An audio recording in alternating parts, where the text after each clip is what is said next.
अथ श्री महाभारत कथा। अथ श्री महाभारत कथा। अथ श्री महाभारत कथा। अथ श्री महाभारत कथा। महाभारत कथा। महाभारत कथा। कथा है पुरुषार्थ की, ये स्वार्थ की, परमार्थ की, सारथी जिसके बने श्री कृष्ण भारत पार्थ की। शब्द दिग्घोषित हुआ जब सत्य सार्थक सर्वथा। शब्द दिग्घोषित हुआ।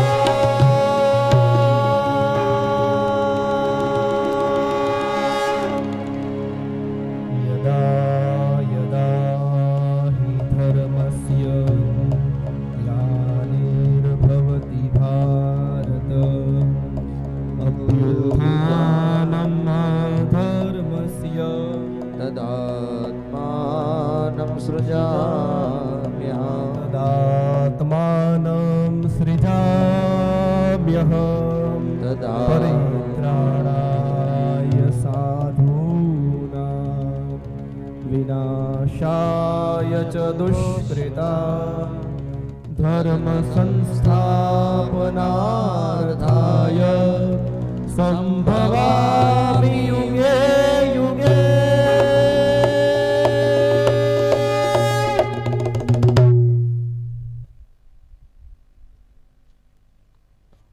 મહાભારતનું વર્ણન આમ તો આજકાલના છોકરાઓને ખબર નથી કે મહાભારતમાં, ભાગવતમાં તો જો કે કૌરવો અને પાંડવોના યુદ્ધથી જ મહાભારતની કથા આવે છે, પણ ઘણાને ખબર ન હોય તો થોડીક આપણે શરૂઆતની વાત કરીએ.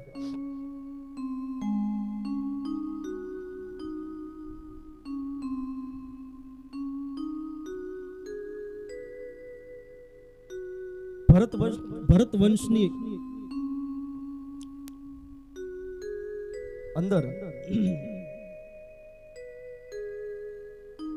શાંતનુ નામનો રાજા થયો. એક દિવસ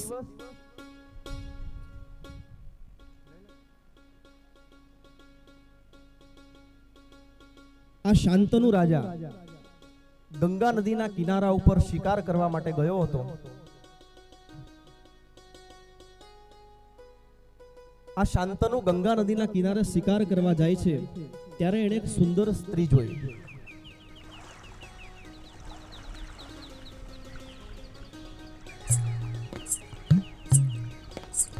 શાંતનુ રાજા એના ઉપર મોહિત થયા.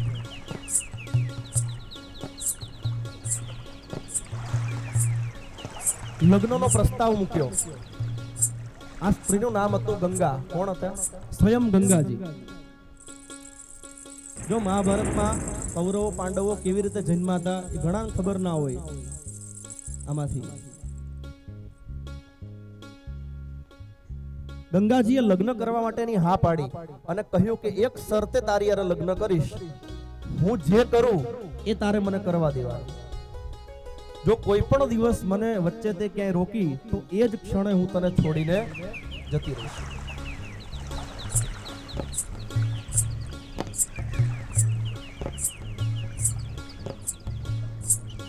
અને કામાંત પુરુષ સ્ત્રીની બધી જ વાત માને.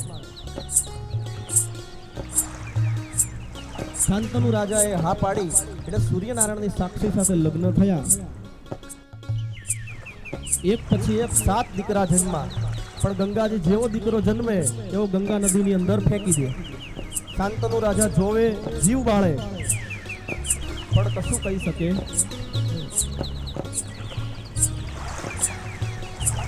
આઠમો દીકરો જે થયો એને લઈ અને ગંગાજીમાં જ્યાં પધરાવા જતા હતા ત્યાં શાંતનુ રાજાએ હાથ પકડી લીધો કે દેવી હવે મારાથી રહેવાતું નથી, આ મારાથી નથી જોવાતું, તમે શું કામ આવું કરો છો? અને એ જ ક્ષણે ગંગાજી કહે છે કે બસ અહીંયા મારું કામ પૂરું. આ 8મા દીકરાને લઈને હું જાઉં છું. ગંગાજીના આંખમાંથી એ પુત્રની સામું જોયું ને એટલે ગંગાજીની આંખમાંથી આંસુ પડી ગયા કે દીકરા ઓલા હાથ ભાગ્યશાળી હતા, પણ તારા કઈક અપરાધ હશે એટલે તું બચી ગયો. તારે ઘણું જોવાનું છે કે હું આને લઈને જાઉં છું. મહારાજ, જ્યારે આ દરેક વિદ્યાની અંદર પારંગત થશે, યુવાન થશે, એટલે હું તમને આપી જઈશ. શાંતનુ રાજા રડતા રહ્યા અને ગંગાજી બાળકને લઈને જતા રહ્યા. યુવા અવસ્થા આવતા એ બાળક અલગ અલગ ઋષિઓ પાસેથી શિક્ષા ગ્રહણ કરે છે, એટલે એનું પેલું નામ રાખવામાં આવ્યું દેવવ્રત. અને એક દિવસ ગંગાજી શાંતનુ રાજાને એ દીકરો પાછો આપે છે કે લ્યો, આ 16 વિદ્યામાં પારંગત છે, આના જેવો સર્વશ્રેષ્ઠ ધનુર્ધર આ દુનિયામાં કોઈ થશે નહીં. પિતા પુત્રનું મિલન થયું. ફરી એક વખત શાંતનુ રાજા ખિપ્રા નદીના કિનારે શિકાર કરવા માટે જાય છે અને હોડીમાં બેઠેલી બીજી એક સુંદર સ્ત્રી ઉપર એની નજર પડે છે. કોણ હતી આ? આ સ્ત્રીની બે વાર્તા છે. આ સ્ત્રી હોડી ચલાવવાનું કામ કરે છે કે પિતા આટલા ઉદાસ કેમ રહે છે. દરરોજ નદીના કિનારે જઈ અને ઊભા રહે છે અને હોડી ચલાવતી એક સ્ત્રીને સતત જોયા કરે છે.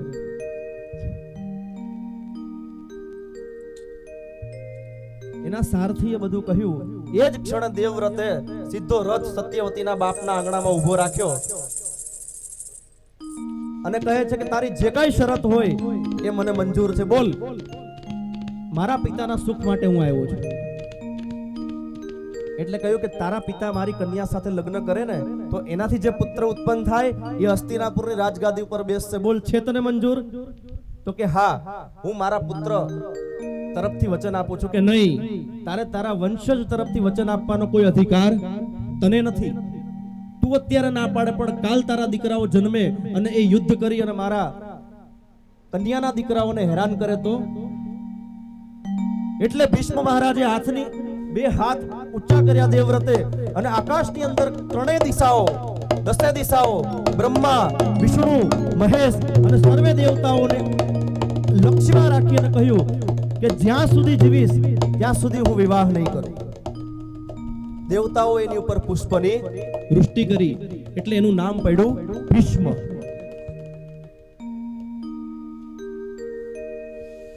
બોલો, હવે શાંતિ ને તમને? આવો દીકરો થાય કોઈ? હે? પણ એક વખત જો અહીંયા શાંતનુ રાજાએ સત્યવતીને એના પુત્ર માટે માગી લીધી હોત તો મહાભારત ક્યારેય ન થાત. મહાભારતનો પાયો જ અહીંથી નખાણો.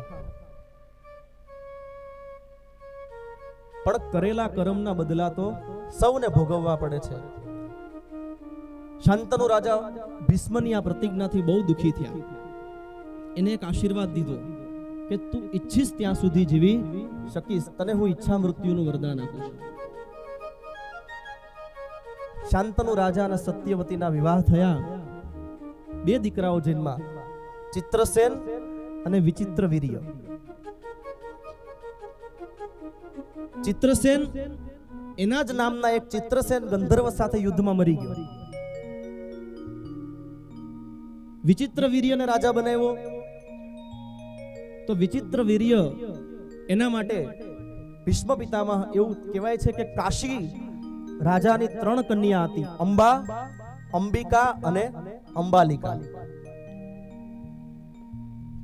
એનો સ્વયંવર થતો હતો. હસ્તિનાપુરમાંથી કોઈને આમંત્રણ નહોતું મળ્યું, એટલે ભીષ્મ પિતામહ ક્રોધ કરી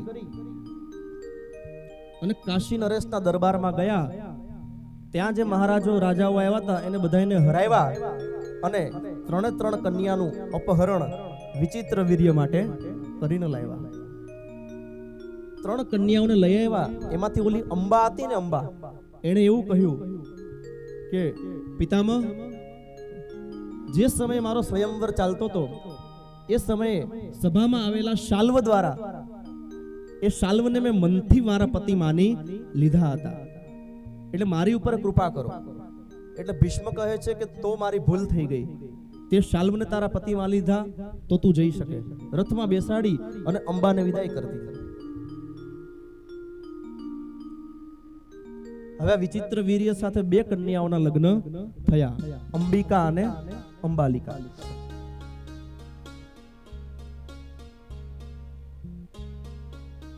પણ પેલી અંબા હતી ને, શાલ્વ નરેશે એને સ્વીકાર કરી નહીં કે હું તો ભીષ્મની હારે યુદ્ધ કરતા હારી ગયો તો અને એ તને લઈ ગયા હતા, એટલે હવે હું તને ન રાખું. અંબા પાછી આવી.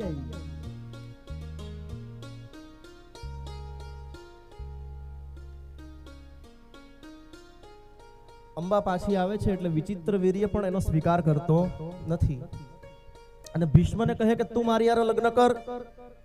ભીષ્મ કહે કે મેં તો પ્રતિજ્ઞા લીધી, એ તો જીવનભર ન તૂટે. જેમ ભક્ત ભગવાનને પ્રેમ કરે એટલો હું મારી પ્રતિજ્ઞાને પ્રેમ કરું છું. એટલે અંબાએ એ વખતે શ્રાપ દીધો કે તારા મૃત્યુનું કારણ હું બનીશ, ભલે મારે એના માટે જન્મ ઉપર જન્મ કેમ નહીં લેવા પડે. આવું કહી અને અંબા જતી રહી. આ તરફ અંબિકા અને અંબાલિકા સાથે વિચિત્ર વીર્યે એટલા બધા ભોગ ભોગવ્યા, એટલું બધું એને કામ સુખ ભોગવ્યું કે એને યક્ષ્મા નામનો રોગ થયો અને કોઈ પણ પુત્ર જન્મે એ પેલા વિચિત્ર વીર્યનું મૃત્યુ થઈ ગયું. લ્યો, હું કાઢી લીધું સત્યવતીના બાપાએ? મળ્યું એને કઈ? એકને ચિત્રસેન નામના ગંધર્વએ જ મારી નાખ્યો, સત્યવતીના એક દીકરાને, અને બીજો દીકરો કામ સુખની અંદર એટલો બધો ભોગમાં ડૂબી ગયો કે યક્ષ્મા નામનો રોગ થયો અને એમાં મરી ગયો. હવે હસ્તિનાપુરની ગાદીનું શું? ભીષ્મ લગ્ન કરતા નથી એટલે સત્યવતીએ પોતાના વંશનું રક્ષણ કરવા માટે વેદવ્યાસજીને યાદ કર્યા. બરાબર? આખરે વેદવ્યાસજી એના દીકરા હતા. એને ખબર હતી કે વેદવ્યાસજી એટલા તપસ્વી છે કે એ દ્રષ્ટિ દ્વારા યોગ માર્ગથી હસ્તિનાપુરનો વારિસ આપી શકશે. વેદવ્યાસજીને બોલાવ્યા એટલે વેદવ્યાસજી ને કહે છે કે અંબિકા અને અંબાલિકા એને એક એક કરીને તમારા કક્ષની અંદર મોકલીશ, તમે યોગ માર્ગ દ્વારા એને ગર્ભવતી કરો. પણ વેદવ્યાસજી એવું કહેવાય છે કે એનું સ્વરૂપ બહુ ભયંકર છે. જંગલમાં રહે છે, તપ કરે છે, જટાઓ વધી ગઈ હતી, આખા શરીરે નકરા વાળ છે. એટલે એમ કહે છે કે મને 1 વર્ષનો માસ સમય આપો, હું થોડોક વ્યવસ્થિત થઈ જાઉં, એક રાજા એક ક્ષત્રિય જેવો લાગવું. પણ કે નહીં, એટલો બધો સમય નથી, જે કરવું છે અત્યારે જ કરો. અંબિકાને એના પક્ષમાં સૌથી પહેલી મોકલવામાં આવી. પણ જેવી અંબિકાએ વેદવ્યાસજીને જોયા ને એટલે ડરી ગઈ અને ડરમાં એની આંખો બંધ થઈ ગઈ અને એ જ સમયે વેદવ્યાસજી એની ઉપર દ્રષ્ટિ નાખતા એના ગર્ભની અંદર ધૃતરાષ્ટ્રનું આવાહન થયું. ધૃતરાષ્ટ્ર આવ્યા. વેદવ્યાસજી સત્યવતી પાસે જઈને કહે છે કે આને જે દીકરો આવશે એ જન્મથી જ અંધ હશે, કારણ કે આણે મને જોઈને આંખો બંધ કરી લીધી. અંબાલિકાને કીધું કે જો તું જા પણ આંખું બંધ ન કરતી, ધ્યાન રાખજે. અંબાલિકાને મોકલી. અંબાલિકાએ જેવી વેદવ્યાસજી ઉપર નજર રાખીને એની આંખો બંધ તો ન થઈ, પણ એને જોઈ અને ભયભીત થઈ ગઈ અને આખો એનો શરીરનો રંગ પીળો થઈ ગયો, પાંડુ જેવો રોગ થઈ ગયો. એટલે તરત પાંડુ રાજાનું આવાહન એના ગર્ભની અંદર થયું. વેદવ્યાસજી કહે છે કે આને જે દીકરો આવશે એ પાંડુ રોગી હશે, એનું સ્વાસ્થ્ય બહુ નબળું રહેશે.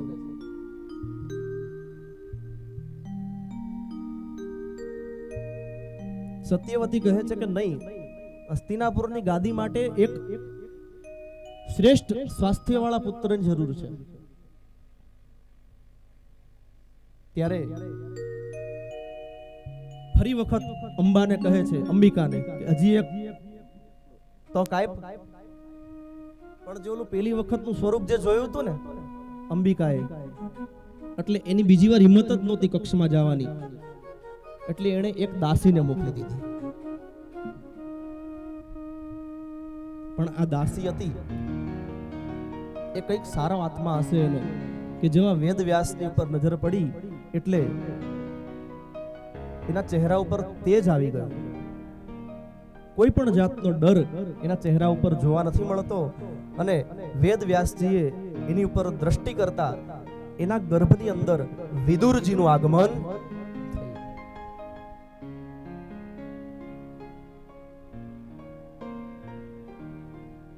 વેદ વ્યાસજી સત્યવતીને કહે છે કે આ દીકરો બહુ જ્ઞાની અને બહુ મહાત્મા થશે, આના જેવો વિદ્વાન, આના જેવો નીતિનો પ્રખર બીજો કોઈ થશે નહીં. આટલું કહી અને વેદ વ્યાસજી પાછા વનની અંદર જતા રહ્યા. આ તરફ સમય આવતા ધૃતરાષ્ટ્રનો, પાંડુ રાજાનો અને વિદુરજીનો જન્મ થાય છે. સૌથી પહેલા હસ્તિનાપુરના રાજા પાંડુ બને છે. પાંડુ રાજા પહેલા બને છે, કારણ કે ધૃતરાષ્ટ્ર જન્મથી અંધ હતા. પાંડુ રાજાના પ્રથમ લગ્ન કુંતી માતા સાથે થાય છે. આ કુંતી હતા એ વસુદેવના જ બેન હતા, સુરસેનના પુત્રી હતા. એટલે અર્જુન અને શ્રી કૃષ્ણ એ સગા મામા ફઈના ભાઈ છે. પણ જે સુરસેન હતા, સુરસેનની આ પુત્રી હતી, ત્યારે એનું નામ હતું પૃથા. શું હતું? પૃથા. પણ જે સુરસેન હતા એના એક ખાસ મિત્ર હતા, એનું નામ હતું કુંતી ભોજ. આને કોઈ સંતાન નહોતું, એટલે આ જે પૃથા નામની કન્યા હતી એ એણે દત્તક કન્યા તરીકે કુંતી ભોજને આપી હતી, એટલે એનું નામ હતું કુંતી. વસુદેવજીના સગા બેન. પાંડુ રાજાના લગ્ન કુંતી સાથે થયા અને બીજી એક કન્યા મદ્ર નરેશની કન્યા માદ્રી સાથે બીજા લગ્ન પાંડુ રાજાના થયા. ધૃતરાષ્ટ્રના લગ્ન ગાંધાર નરેશની કન્યા ગાંધારી સાથે થયા.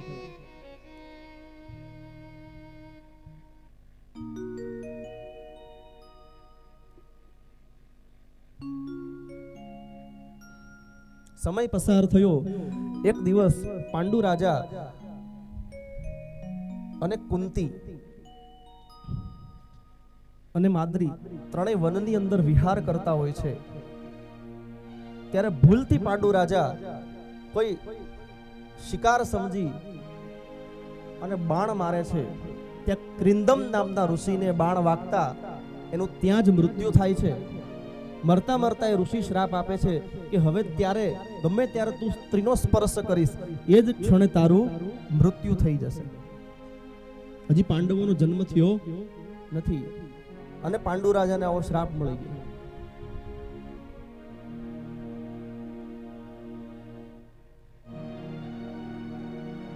એટલે પાંડુ રાજા કુંતીને કહે છે કે તે મને એક વખત કહ્યું હતું કે તું જ્યારે કુંવારી હતી ત્યારે તારા પિતાના ઘેર દુર્વાસા ઋષિ આવ્યા હતા અને દુર્વાસા ઋષિએ તારી સેવાથી પ્રસન્ન થઈ તને એક મંત્ર આપ્યો હતો અને કહ્યું હતું કે આ મંત્ર તું જે દેવનું નામ લઈને બોલીશ એ દેવ આવી અને તને એક દીકરો આપી જશે. આવું કહ્યું. એટલે કુંતીએ એ મંત્રનો ઉપયોગ કુમારી અવસ્થામાં પણ એક વખત કર્યો હતો. ઉગતા સૂર્યને જોયા અને સૂર્ય સામે મંત્રનો કે લાઈને આ મંત્ર કામ કરે છે કે નહીં. એટલે કુંતી માતાએ જેવો સૂર્યની સામે મંત્રનો પ્રયોગ કર્યો ત્યાં સૂર્યનારાયણ એક દીકરો લઈને આવ્યા. લે હાચો.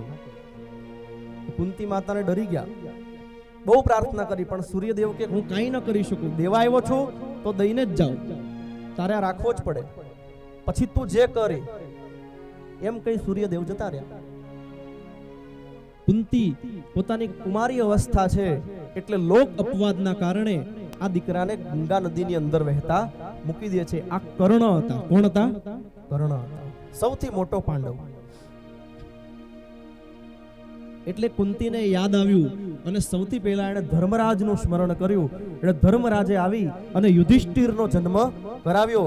બીજું એણે પવનદેવનું સ્મરણ કર્યું એટલે પવનદેવ ભીમ નામનો દીકરો આપ્યો. ત્રીજું એણે ઇન્દ્રદેવનું સ્મરણ કર્યું એટલે ઇન્દ્રદેવ આવી અને અર્જુનને આપ્યો. આ 3 દીકરા હતા એ કુંતીના હતા. કુંતીએ આ જ મંત્ર માદ્રીને શીખવાડ્યો એટલે માદ્રીએ અશ્વિની કુમાર અને યક્ષરાજ જે સુંદર છે એ બેયનું સ્મરણ કર્યું. એટલે એ બંને આવી અને એક દીકરાનું દાન કર્યું, નકુલ અને સહદેવ. પાંડવો આ રીતે જન્મા હતા. ઉર્મિશભાઈ, ઉર્મિલભાઈ, આ ખબર પડે છોકરાઓને? યુદ્ધ તો ખબર જ છે, કૌરવ પાંડવો ચામ થયું હતું. હવે કૌરવો એવું કહેવાય છે કે ગાંધારી જ્યારે ગર્ભવતી થઈ ત્યારે એના પેટની અંદર 101 સંતાન હતા. કેટલા? 101. અને એમાંથી આ 100 પાપી હતા. 100 પુત્ર હતા અને 1 કન્યા હતી. કૌરવો કેટલા હતા? 101. દુશેલા નામની એક કન્યા પણ હતી, દુર્યોધનની બેન. હવે બહુ સમય થયો, લગભગ 1000 મહિના વીતી જાય છે, છતાં પણ આ કૌરવોનો જન્મ થતો નથી. એટલે વેદ વ્યાસજી આવે છે અને ગાંધારીના ગર્ભની ઉપર દિવ્ય મંત્રથી જળ છાંટે છે. ત્યાં એનો આખો ગર્ભ બહાર આવી જાય છે અને વેદ વ્યાસજી એના 101 ટુકડા કરી નાખે છે. કેટલા? 101 ટુકડા કરી અને 101 માટલાની અંદર ભરી દે છે અને કહે છે કે આ મહિનાના અંતમાં આમાંથી જે માટલું પેલું ખોલશો એ સૌથી પહેલો કૌરવ સૌથી મોટો ગણાશે. એમ કરતા કરતા વારા ફરતી 101 માટલા ખોલજો. એમાંથી સૌથી પહેલું જેનું ખોલ્યું એ હસ્તિનાપુરનો વિનાશ કરવા વાળો કોણ? દુર્યોધન. પછી દુશાસન ને પછી બીજા 98 કૌરવો અને છેલ્લે એક કન્યા નીકળી, એ દુશેલા. આના લગ્ન જયચંદ નામના રાજા હારે થયા હતા. તો આ કૌરવો અને પાંડવોના જન્મની કથા છે. બરાબર? આ મહાભારતની અંદર આપણે અડધી આવ્યા પછી આપ કથા જાણો જ છો બધી, કે એક દિવસ પાંડુ રાજા માદ્રીને સ્નાન કરતા જોવે છે અને માદ્રીને સ્નાન કરતા જોયું એટલે એના મનમાં કામ પ્રવેશ કર્યો. પાંડુ રાજા એને સ્પર્શ કરે છે એટલે એ જ ક્ષણે પાંડુ રાજાનું મૃત્યુ થાય છે. માદ્રી પોતાના પતિનું મૃત્યુનું કારણ એ પોતે બની એવું જાણી અને એની ઉપર સતી થઈ ગઈ. નકુલ અને સહદેવને કુંતીને સોંપ્યા. પાંડુ રાજાનું મૃત્યુ થવાથી ધૃતરાષ્ટ્રને રાજ્ય મળ્યું. છેક સુધી મહાભારતનો યુદ્ધ ન થયું ત્યાં સુધી એણે જ રાજ્ય કર્યું. આ કૌરવો અને પાંડવો ભાગવતમાં હવે અહીંયાથી આવ્યા કે કૌરવો અને પાંડવોનું યુદ્ધ થયું, કૌરવોની હાર થઈ. પરીક્ષિત રાજાના જન્મ તરફ જઈએ આપણે. કૌરવોની હાર થઈ. દુર્યોધન અને ભીમ વચ્ચે ગદા યુદ્ધ થયું. દુર્યોધન પોતાની અંતિમ છેલ્લા શ્વાસ ગણે છે એ સમયે અશ્વત્થામા આવી અને એને વચન આપે છે કે હું આજ રાત્રિએ 5 પાંડવોનો સંહાર કરીશ.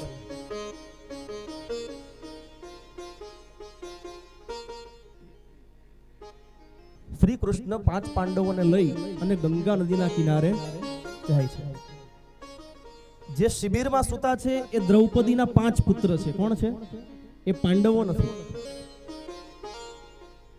ભગવાન કૃષ્ણને બધી જ ખબર છે, પણ એને કૃષ્ણને એવું લાગ્યું કે પાંડવોને બધી જ બાજુથી વિજય મળ્યો છે તો એના જીવનમાં કંઈક દુઃખ હોવું જોઈએ, નહીતર અભિમાનમાં છકી જશે. એટલે 5 પાંડવોને ગંગા નદીના કિનારે લઈ ગયા. ચલો કંઈક કામ છે એમ કહી અને અહીંયા દ્રૌપદીના 5 પુત્રોને અશ્વત્થામા મારી નાખે. દ્રૌપદીને ખબર પડી એટલે અર્જુન અશ્વત્થામા જોડે યુદ્ધ કરે છે અને અશ્વત્થામાને બંદી બનાવી અને દ્રૌપદી સામે હાજર કરે છે અને કહે કે આ રહ્યો અશ્વત્થામા, બોલ શું કરવું છે આનું? તું જે કર એ સજા તારા હાથથી કરવાની છે. ત્યારે દ્રૌપદી કહે છે કે મુચ્યતામ, તમે એને છોડી દો. કોઈ દિવસ બ્રાહ્મણને મરાય નહીં. મારા 5 પુત્ર મરી ગયા તો શું થયું? મારા પતિદેવ તો જીવે છે ને, પણ આ મરી જશે કારણ કે આ ગુરુપુત્ર છે. કોણ છે? ગુરુ દ્રોણનો પુત્ર છે. અને દ્રોણાચાર્યને હે અર્જુનજી, તમારી ઉપર એટલો બધો પ્રેમ હતો કે તમને જે વિદ્યા અશ્વત્થામાને નથી શીખવાડી એ તમને બધી જ શીખવાડેલી છે. એટલે આને છોડી દો. બ્રાહ્મણ છે, કોઈ દિવસ ન મરાય. ભાગવત એવું કહે છે કે બ્રહ્મ દ્વેષે કુલક્ષય. તમારી આજુબાજુમાં જો કોઈ બ્રાહ્મણ રહેતા હોય તો સૌથી પહેલી વાત કે તમે તમારી જાતને ભાગ્યશાળી માનજો.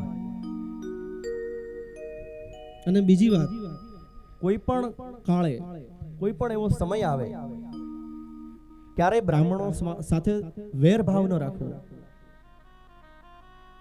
તમને એનો વ્યવહાર જો ઠીક ન લાગે તો જય શ્રી કૃષ્ણ કહી અને એની જોડે સંબંધો બંધ કરી દેવા જોઈએ. પણ એની જોડે જેમ તેમ બોલવું, દ્વેષ ભાવ રાખવો, ઈશ્વરને આ ગમતું નથી. જે વિષ્ણુ સહસ્ત્રના દરરોજ પાઠ કરે છે, આમાંથી કેટલા છે વિષ્ણુ સહસ્ત્ર? ધન્યવાદ બેન, સરસ સરસ અસ્મિતા બેન. વિષ્ણુ સહસ્ત્રના દરરોજ જે પાઠ કરે છે ને, ખબર હશે એમાં ભગવાનના 1000 નામ છે, એમાં એક નામ આવે છે બ્રાહ્મણ પ્રિય. શું આવે છે? બ્રાહ્મણ પ્રિય. વિષ્ણુ ભગવાનનું એક નામ છે કે જેને બ્રાહ્મણો અતિશય પ્રિય છે. બ્રહ્મ વૈવસ્વત પુરાણમાં કીધું છે કે બ્રહ્મા, વિષ્ણુ અને શિવજીની પહેલા જેની ખુરશી પડે એ બ્રાહ્મણ.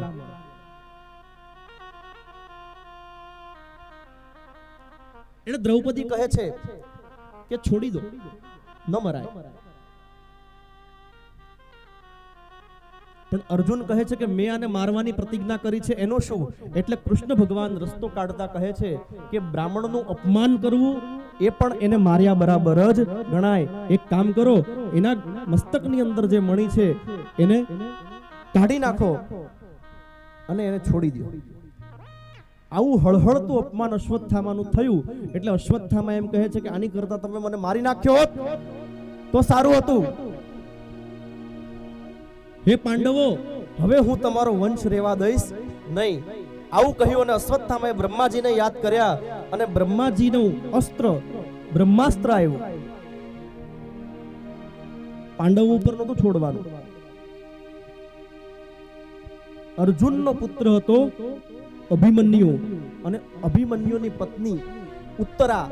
ઉત્તરાના ગર્ભની અંદર એક બાળક આકાર લઈ રહ્યો હતો. એને મારવા માટે બ્રહ્માસ્ત્ર છોડ્યું છે. અને ભગવાન શ્રી કૃષ્ણ પરમાત્માએ જેવું બ્રહ્માસ્ત્ર છોડ્યું એટલે હારોહાર સુદર્શન ચક્ર ભગવાને છોડ્યું. અને અમારા વૈષ્ણવ સંપ્રદાયના વલ્લભાદિશે લખ્યું, વૈષ્ણવાનામ હિ રક્ષાર્થ શ્રી વલ્લભ નિરૂપિત સુદર્શન મહામંત્રો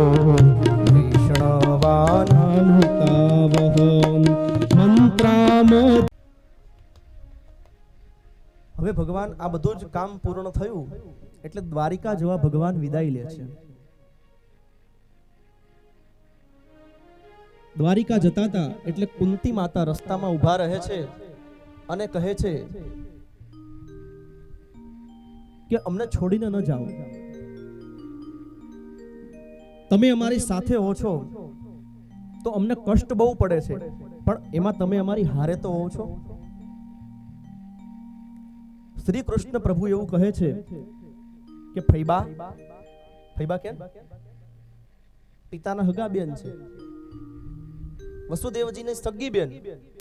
કે ફૈબા, અત્યાર સુધી તમે બહુ દુઃખ વેઠ્યા, હવે તમને આ નિષ્કંટક રાજ્ય મળ્યું છે, હવે એને ભોગવો, મને રજા આપો. તો કે ના પ્રભુ, હું તો તમારા ચરણોની દાસી છું, મને એવું વરદાન આપો કે અમને સતત આવા ને આવા નાના મોટા દુઃખ પડ્યા જ રાખે. કારણ કે દુઃખની અંદર આપણી હારે હંમેશા ભગવાન હોય છે. નબળા સમયમાં છે ને હિંમત વધારે રાખવી અને નબળા સમયમાં ભક્તિ વધારે કરવી. ગરીબ થવું એ ગુનો નથી, પણ ગરીબીમાં રહી અને સતત ભગવાનનું ભજન કરવું ને એમાં ઈશ્વર વધારે રાજી રહે છે. આવું સુદામા ચરિત્રમાં આવશે છેલ્લા દિવસે. બહુ નબળો સમય હોય ત્યારે હરેરી ન જવું.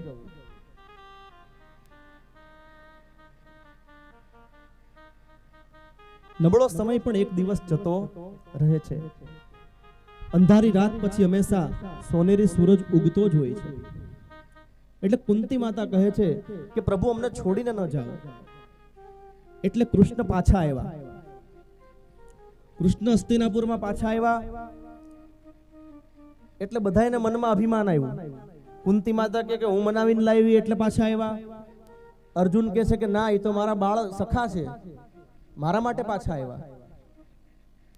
દ્રૌપદી એમ કે છે કે ના, એ મારા ભાઈ છે, મેં એને રાખડી બાંધી છે એટલે મારી માટે પાછા આવ્યા. પણ કૃષ્ણ કોઈના માટે પાછા આવ્યા ન હતા. કૃષ્ણ એના એક અનન્ય ભક્તને આપેલા વચનના પાલન માટે પાછા આવ્યા હતા. અને એ અનન્ય ભક્ત કુરુક્ષેત્રમાં બાણ સૈયા ઉપર એની રાહ જોવે છે. અને એ ભક્ત હતા ભીષ્મ.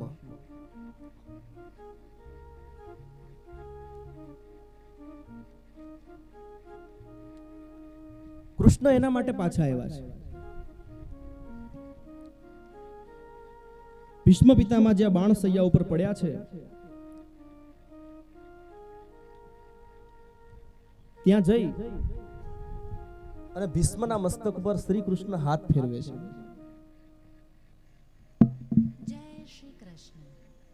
ભીષ્મ પિતામહ આંખ ખોલે છે કે આવી ગયો મારો દ્વારિકા વાળો. પ્રભુ કહે છે કે મને તમને આપેલા વચનની યાદ છે. જ્યારે મહાભારતનું યુદ્ધ હજી થયું નહોતું ને, થવાનું હતું,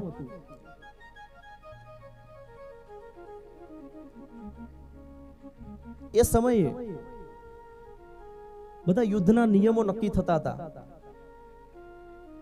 ત્યારે શ્રી કૃષ્ણ એવું બોલે છે કે આ રણભૂમિની અંદર હું હથિયાર ઉપાડીશ નહીં.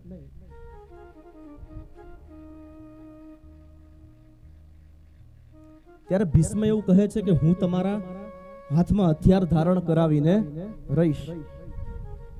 એટલે ભીષ્મ પિતામહ અર્જુન ઉપર બાણ મારે છે. સારથી એટલે કે શ્રી કૃષ્ણ ઉપર બાણ મારે છે. એટલે શ્રી કૃષ્ણ ગુસ્સે થઈ અને રથનું પૈડું ઉપાડે છે. પ્રતિજ્ઞા બેયની હતી.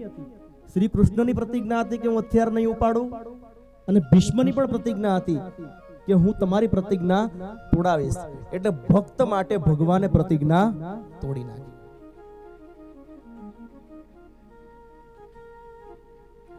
બીજી એક વાત કે જ્યારે યુદ્ધ હાલતું હતું, 10 દિવસ થયા. 10મા દિવસે દુર્યોધન ભીષ્મ દાદાને જેમ ફાવે એમ બોલે છે કે તમે આટલા મોટા મહારથી છો, તમે હાથે કરીને પાંડવોને નથી મારતા,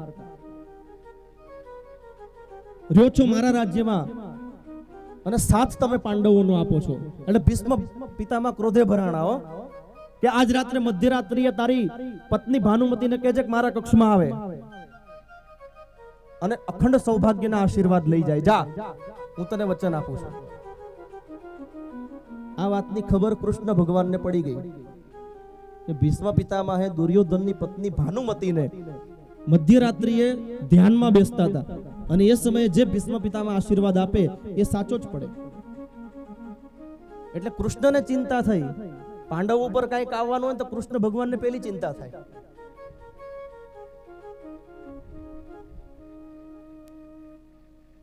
એટલે એણે ભાનુમતી ભીષ્મ પિતામહ પાસે જાય એ પેલા અર્જુન પાસે ગયા કૃષ્ણ ભગવાન, અને અર્જુનને કહે છે કે આજે રાત્રે ભીષ્મએ દુર્યોધનની પત્નીને આશીર્વાદ દેવા માટે બોલાવી છે.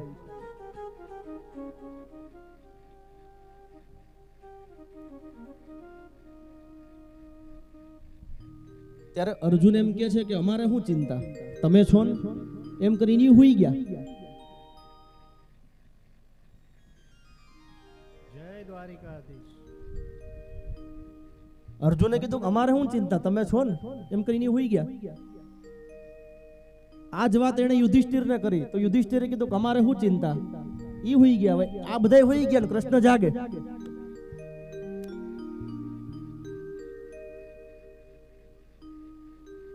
કૃષ્ણ ભગવાન કે આ તો માળા બેટા બધાય, પણ ભગવાનને હંમેશા ચિંતા રહે છે. એટલે ભગવાને ભાનુમતી હતી દુર્યોધનની પત્ની, એને કહ્યું કે એ તો આપણા દાદા છે, જરૂરી નથી કે આજ રાતે જ જાવું, કાલે જવાય તમતા, તું હુઈ જા શાંતિથી. એટલે ભાનુમતી કે એવું સારું. અને દ્રૌપદીને કે એ બેન ઊભી થા, હાલ. મધ્યરાત્રિએ એને લઈ ગયા, બોલો ભગવાન. અને કે હું અહીંયા બહાર ઊભો છું, કઈ જરૂર પડે તો વાત દેજે, જા. ભાનુમતી તો આમ ખોળો પાથરી, દ્રૌપદી તો આમ ખોળો પાથરી અને ભીષ્મ પિતામહ પાસે બેસી ગયા. અને ભીષ્મ પિતામહ મુખમાંથી બોલ્યા, અખંડ સૌભાગ્યવતી ભવ. દ્રૌપદી કે દાદા તમારો આશીર્વાદ સાચો પડે. ત્યાં તો આંખો ખુલી ગઈ. કોણ? દ્રૌપદી. તું નક્કી આ ઓલા કાળિયાનું જ કામ છે, ક્યાં છે ઈ? આ બહાર ઉભા. ભીષ્મએ દોટ મૂક્યો કે પ્રભુ દરવાજે ઉભા રહ્યા, અંદર ન આવ્યા, પણ મને વચન આપો કે મારો જ્યારે છેલ્લો સમય હોય, અત્યારે તમે ભલે દરવાજે ઉભા રહ્યા, પણ મારો જ્યારે છેલ્લો સમય હોય એ છેલ્લા સમયમાં તમે મને મળવા આવજો, મારા મૃત્યુ સમયે તમે પ્રભુ આવજો. એટલે ભગવાન શ્રી કૃષ્ણ આ ભીષ્મ પિતામહ પાટે પાછા આવ્યા. અહીંયા ભીષ્મ પિતામહના મસ્તક ઉપર ભગવાન હાથ ફેરવે છે અને કહે છે કે ધન્ય ભીષ્મ. આ ભીષ્મ એ વસુ હતા, શ્રાપિત વસુ હતા, જે ગંગાજીએ 7 દીકરા પધરાઈ દીધા ને, એ બધા પુણ્યશાળી હતા. આ થોડાક પાપી હતા. અહીંયા ભીષ્મ ભગવાનને પૂછે છે કે મારા એવા કયા અપરાધ છે કે મારે આ બાણ શૈયા ઉપર સૂવું પડ્યું, હે પ્રભુ? ત્યારે કહે છે કે હસ્તિનાપુરમાં જ્યારે દ્રૌપદીના ચીરહરણ થતા હતા ત્યારે તમે ખાલી એક દ્રષ્ટિ નાખી હતી, એક જ દ્રષ્ટિ. તમે ધારત તો રક્ષણ કરી શકત, પણ તમે ન કર્યું. આ એની સજા છે. ભીષ્મના આંખની અંદરથી દડ દડ આંસુઓ પડે છે. ભીષ્મ એવું કહે છે કે મારે અંત સમયમાં એક કામ કરવું છે, મારે એક કન્યા છે, મારે તમારી હારે એને પરણાવવી છે. અને પાંડવોને બધાને ઝટકો લાગ્યો કે તમારે વળી કન્યા ક્યારે થઈ? એટલે અહીંયા ભીષ્મ ભાગવતજીની અંદર બહુ સરસ સ્તુતિ કરે છે કે કઈ કન્યા? કે મારી બુદ્ધિ ઇતિમતી, મારી બુદ્ધિ રૂપી કન્યા મારે તમને અર્પણ કરવી છે. ભીષ્મ ઉવાચ ઇતિમતિ રૂપકલ્પિતા વિતૃષ્ણા ભગવતી સાત્વત પુંગવે વિભૂમ્ની સ્વસુખમુપગતે ક્વચિદ વિહર્તું પ્રકૃતિમુપેયુષી યદ પ્રવાહ ત્રિભુવન કમનં કમાલવર્ણં રવિકર ગૌરવરામ્બરં દધાને વપુરલકકુલા વૃતાનનાબ્જં વિજય સખેરતિરસ્તુ મે નવધ્યા યુધિરતુરગરોજ વિધમિક્લુ ત્વચલુ શ્રતિમવરાલ્યકૃતતાસી. મારી બુદ્ધિ રૂપી કન્યા હે કૃષ્ણ મારે તમને અર્પણ કરવી છે કે મારી તમામે તમામ બુદ્ધિ તમારા ચરણોમાં સ્થિર થાય, તમારા ચરણમાં મારી બુદ્ધિ એ લીન થઈ જાય, તમારા શ્રી ચરણનું ધ્યાન કરતા કરતા હું મારું મૃત્યુ મેળવું. અને કૃષ્ણ એની સામે ઉભા રહ્યા. યુધિષ્ઠિરને ઘણી બધી શિખામણો ભીષ્મ પિતામહે આપી, ઘણા બધા આશીર્વાદ આપ્યા. અને શ્રી કૃષ્ણની સામું જોતા જોતા જ્યારે ઉત્તરાયણનો સૂર્ય થાય છે ત્યારે ભીષ્મ પિતામહ ભગવાન શ્રી કૃષ્ણના ચરણમાં લીન થઈ ગયા. યુધિષ્ઠિર રાજા બને છે.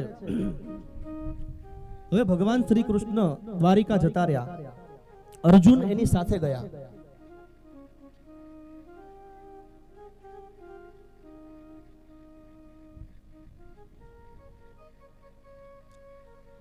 અર્જુન એની સાથે જાય છે. યુધિષ્ઠિર રાજા બને છે અને સમય આવે છે એટલે પરીક્ષિત મહારાજનો જન્મ થાય છે. બોલીએ શ્રી પરીક્ષિત મહારાજ કી જય.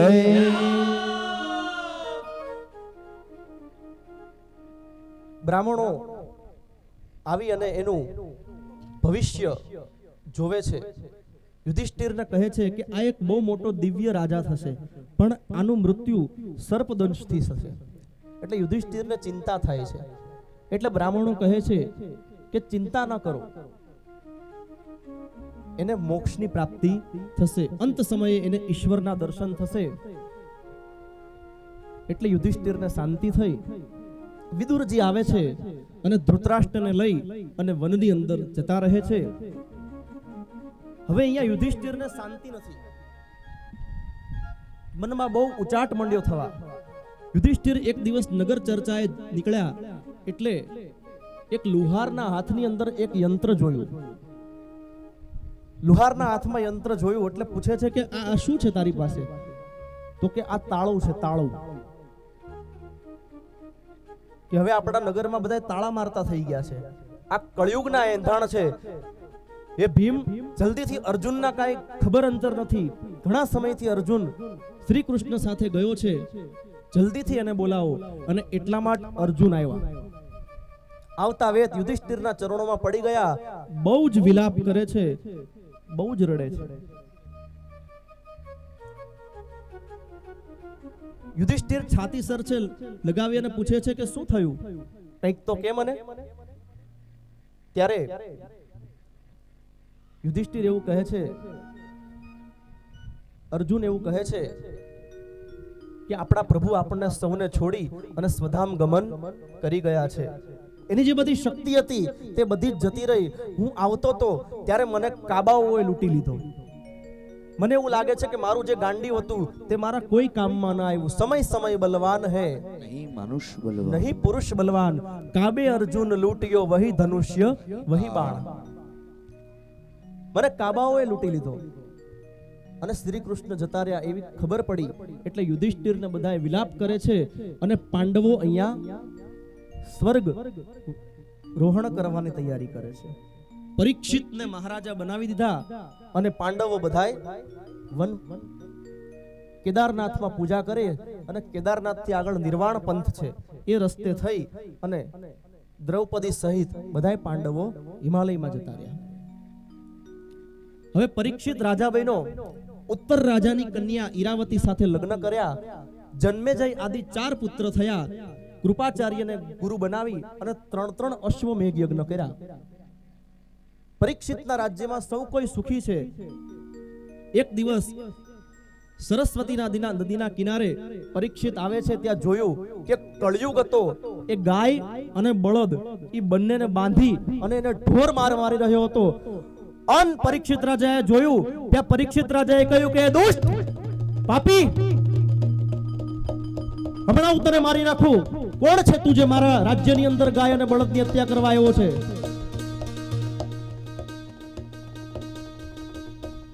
અને આટલી બોલી અને તલવાર કાઢી. ત્યાં તો કળયુગે પરીક્ષિતના પગ પકડી લીધા. ખરાબ વસ્તુ તમને અડે ને એટલે તમારી અંદર એવો પ્રભાવ આવે.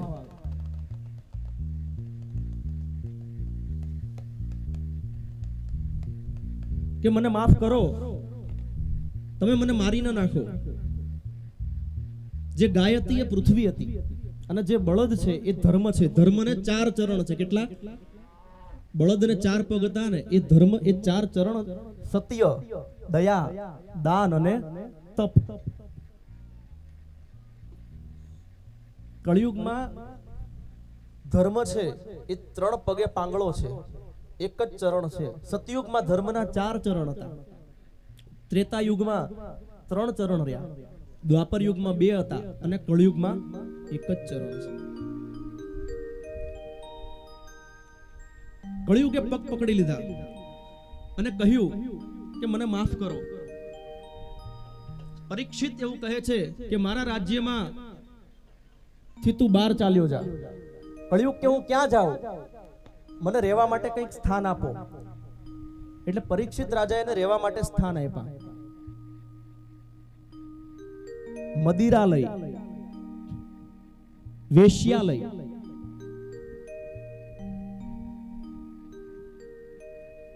કતલખાનું અને હિંસા, 4 સ્થાન રહેવા માટે કળિયુગને આપ્યા. જ્યાં શરાબ પીવાતો હોય, જ્યાં વ્યભિચાર થતો હોય, જ્યાં ગાયની કતલ થતી હોય અને જ્યાં ભાઈઓ ભાઈઓમાં હિંસા થતી હોય.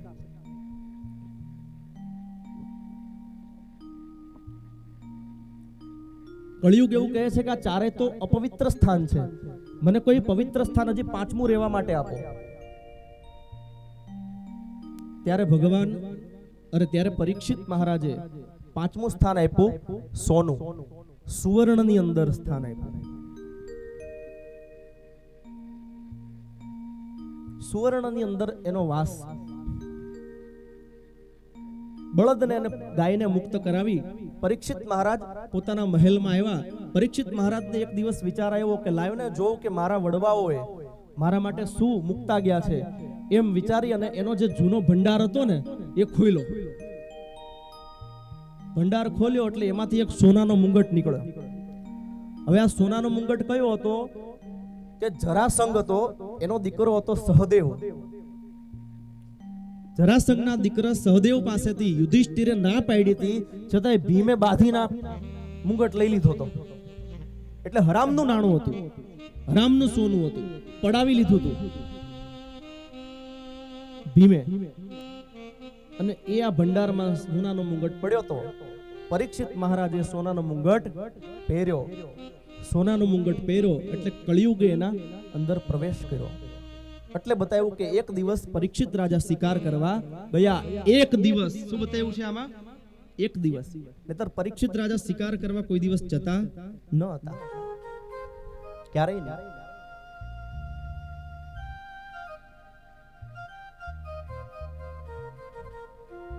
શિકાર કરવા ગયા, ઘણા એવા પશુઓને માર્યા.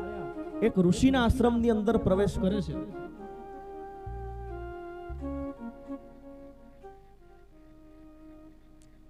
શમીક ઋષિનો આશ્રમ હતો. આ શમીક ઋષિના આશ્રમમાં પ્રવેશ કરે છે એટલે શમીક ઋષિ ધ્યાન અવસ્થામાં મગ્ન હતા. અને રાજા આવ્યા છે કે કોણ આવ્યું છે એનું કઈ ધ્યાન છે નહીં.